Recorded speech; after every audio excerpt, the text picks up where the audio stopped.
esta canción está ilustrando que nos vamos a ir de viaje, pero no nos vamos a ir de viaje a un lugar, sino que vamos a viajar en el tiempo. Ándale.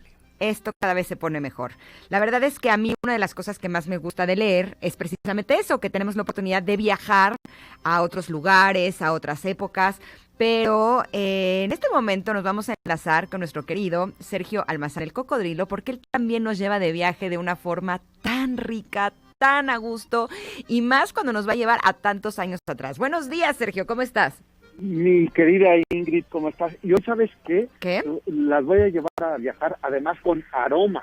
¡Ah! Y luego a café, que es de mis favoritos. Bueno, y que en tus tierras, Tamara, pues yo esperaba, se lo acabo de reclamar a Janine, Ajá. le dije, esperaba que Tamara me enviara un café del jarocho. Mira, Por te voy a lo decir una menos. cosa. No, hombre, del jarocho que de aquí de la parroquia, pero por más Del- que he pedido de tu la dirección, parroquia, claro. no me la quieren dar. Ay, ¡Ah, qué bárbaras! Bien bajado ese balón. que no, que tú no dejas, que porque es privada. Exacto, Bueno, sí. ya ni modo. Sí. Pero bueno, Cuéntanos. entonces imaginémonos justamente una buena taza de café aromática. Ajá. En ese siglo XVIII comenzó a ser la competencia de una vieja y antigua bebida prehispánica.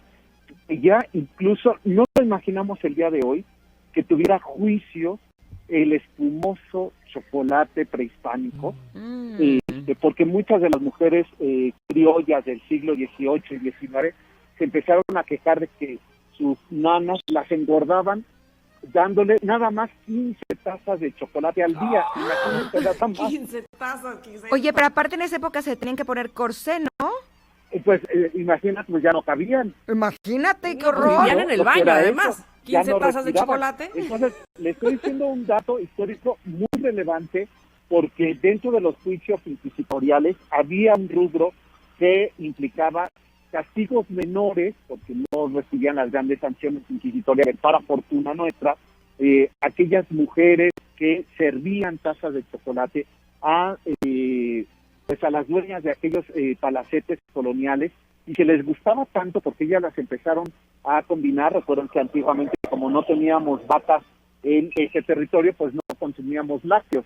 Entonces, cuando trajeron las vacas los españoles, y que estas mujeres criollas empezaron a ponerle a ese chocolate leche, y después preparar unos churros o comer el pan francés, pues aquello se convirtió en un pecado del paladar. Pero entonces surge una nueva corriente en Chiapas, en Veracruz y en el Soconusco, que era el grano de café. Y el grano de café para 1790 llegó a la capital de la Nueva España, es decir, a la Ciudad de México, y se instaló pues en las maravillosas calles del centro. Y ahí, en la esquina de lo que hoy es Monte de Piedad, y la calle de Tacuba, que era la calle de salida de la ciudad novohispana, pues se ubicó la primera cafetería. Imagínense qué innovación. Traían las tazas de lanao de Filipinas, las tazas de porcelana china, con cucharas de plata, que era indispensable que así se sirviera el café, y con aquellas servilletas brocadas, es decir, deshiladas de hilos de seda, para que las mujeres de corset, como bien decías, Ingrid, se pudieran sentar en esas cafeterías tan sofisticadas a beber, y como dijo Guillermo Prieto en el siglo XIX, y esas mujeres y hombres que lo que más gustaban de tomar café era perder el tiempo. ¿Cómo de qué años estamos hablando, Sergio? 1790, Ok. siglo XVIII. Ajá. No, sí es Entonces, ACU. imagínate lo que fue esa ciudad ya nueva, pero claro, las cafeterías se abrían de 8 de la mañana a 4 de la tarde, porque pues no teníamos luz, no teníamos alumbrado, que les hablábamos la semana pasada. Entonces empezaban pues ya a tener que cerrarlas temprano.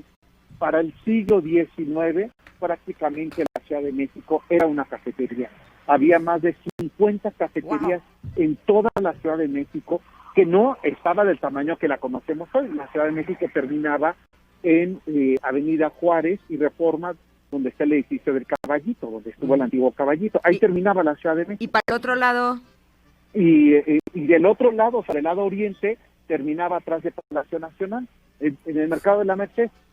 ¡ah, chiquita! O sea, Oye, eran 9 kilómetros cuadrados, lo que hoy conocemos como centro histórico. Esa era la Ciudad de México de mitad del siglo XVIII y la mitad del siglo XIX, que es cuando empieza a crecer hacia el comienzo con la colonia Santa María la Ribera. Entonces Sergio. empezaron a haber cafeterías y después vino una innovación. En una cafetería en las calles de San Francisco, hoy es calle Madero y Plaza de la Constitución, se hizo un día unas filas enormes y no sabían la razón. La razón es que había una cafetería que se llamaba La Concordia, que estuvo hasta principios del siglo XX. Pero la innovación de esa cafetería, primero, es que era de 2 niveles, que tenía una terraza, mirabas el Palacio Virreinal, lo que ahora es el Palacio Nacional, y además con un antojo gastronómico. Se llamaba El Pecado Parisino. ¿Qué era eso? Los molletes. Ay, qué delicia. Entonces, Oye, imagínate. Sergio, yo tengo una pregunta antes de que continúes. Así, un café aromático. Si lo querían con leche, pues con leche. Y después un pan francés. No tenía frijoles en ese momento, lo que tenía era quesos y un poco de una salsa que era una combinación de chile chipotle que le llamaban chile seco negro con jitomate. Entonces imagínate eso en un desayuno y además calientito, que quedara dorado. Eso era la fascinación, tal fue así que llegaron a patentar ese que se llamaba El Pecado Parisino. Y fue muy exitoso hasta que otra cafetería en el inicio del siglo XX lo patentó con el nombre de Mollete. ¿Molletes? Mollete, Ujú. ¿no? Que era molote, es decir, un pedazo de pan con una bola de frijoles, con un molote, y de ahí vino Mollete. Ah, es el origen de los molletes de ahora, que Exacto, tienen que su estos quesito, que comemos su pico deliciosos de también, con pico gallo. de gallo, exacto. Ay, ya me dio hambre. Ya sé. Y si te ponen todavía, o sea, es más sofisticadas, con un poco de polvo de chorizo, ¿no? Ah. Muy frito. Sobre todo que sea chorizo español, que es el mejor. Ujú. El argentino es un poco más duro y salado, pero no se combina con el frijol mexicano, ¿no? Ujú. Y después, 1910, en las calles de Londres, en la zona rosa, se inaugura un hotel, el Hotel Genève, o Hotel Génova, donde Porfirio Díaz ofrece en septiembre a octubre de 1910 una serie de banquetes a todas las comitivas que venían a la Ciudad de México para conmemorar el centenario de la independencia de México. Se había inaugurado el Ángel de la Independencia y a pocos pasos de ahí, en la zona rosa, que después se iría llamada zona rosa, pues estaba este hotel lujosísimo en estilo Art Nouveau, que para nuestra fortuna todavía existe y exhibe objetos de personajes que habitaron ahí y que olvidaban objetos, ¿no? Como sombreros, como anillos, como guantes, como paraguas, pero no me desvío. Entonces al tema, aquí en septiembre de 1910 se sirve en los salones de estilo Art Nouveau, de estilo francés, el primer sándwich en la Ciudad de México. Un emparedado que tenía como relleno pierna de pavo, queso, aguacate, jitomate y unas rajitas de nuestros deliciosos chiles jalapeños. Entonces imagínense lo que eran las cafeterías, y que hoy tenemos cafeterías que ya perdieron su personalidad, que todas son la misma por ser una cadena, pero que aquellas viejas cafeterías donde todas luchaban por tener el mejor mobiliario, el mejor café, la mejor atención, la mejor mantelería, cubertería, se convirtió en una gran competencia que Guillermo Prieto, este cronista de finales del siglo XIX, principios del XX, escribiría un personaje que se llamaba Don Lunes, que hacía el famoso lunes de no ir a trabajar a la burocracia, y que se reunía en uno de los cafés donde se gestó el movimiento revolucionario de 1910 en México, el Café Colón,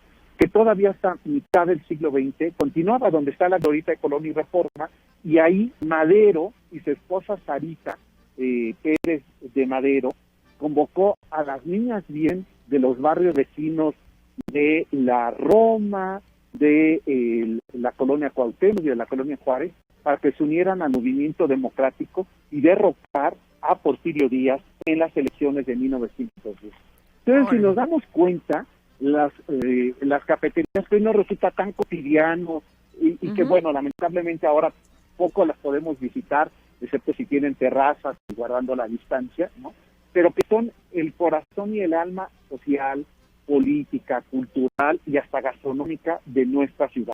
Sin lugar a dudas, Sergio, este fue un viaje sototote, estuvo increíble porque además pudimos imaginarnos todo lo que estaba pasando en esa época y que en un espacio de 9 kilómetros cuadrados, que es lo que era la Ciudad de México, hubiera 50 cafeterías, puedo imaginar que eran todo un éxito. Me encanta cómo cuentas las historias y por eso queremos más. ¿Cuándo, cómo y dónde podemos escucharte con tu programa El Cocodrilo? 7 de la noche, ahí donde tú estás sentada, ahí mismo nos encontramos, la frecuencia es la misma, MBS 5.5 a las 7 de la noche, con nuestro imaginario taxi de los años 40, nuestro cocodrilo. Vamos a viajar y ahora nos vamos a ir hasta el norte de la Ciudad de México, hasta el Tepeyac, para hablar sobre en qué momento el Vaticano reconoce a nuestra Virgen, nuestra morenita del Tepeyac, como Virgen, como la emperatriz de América. De eso vamos a platicar el próximo sábado, que es 12 de diciembre, y en mis redes sociales, que es salmazán71 o el Cocodrilo MBS.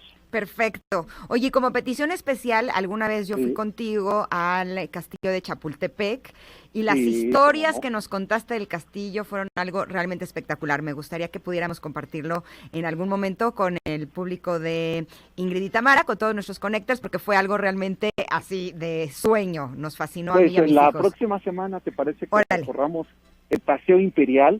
Va. Solo te voy a poner una condición. ¿Cuál? Tú debes de llevar vestido de Carlota.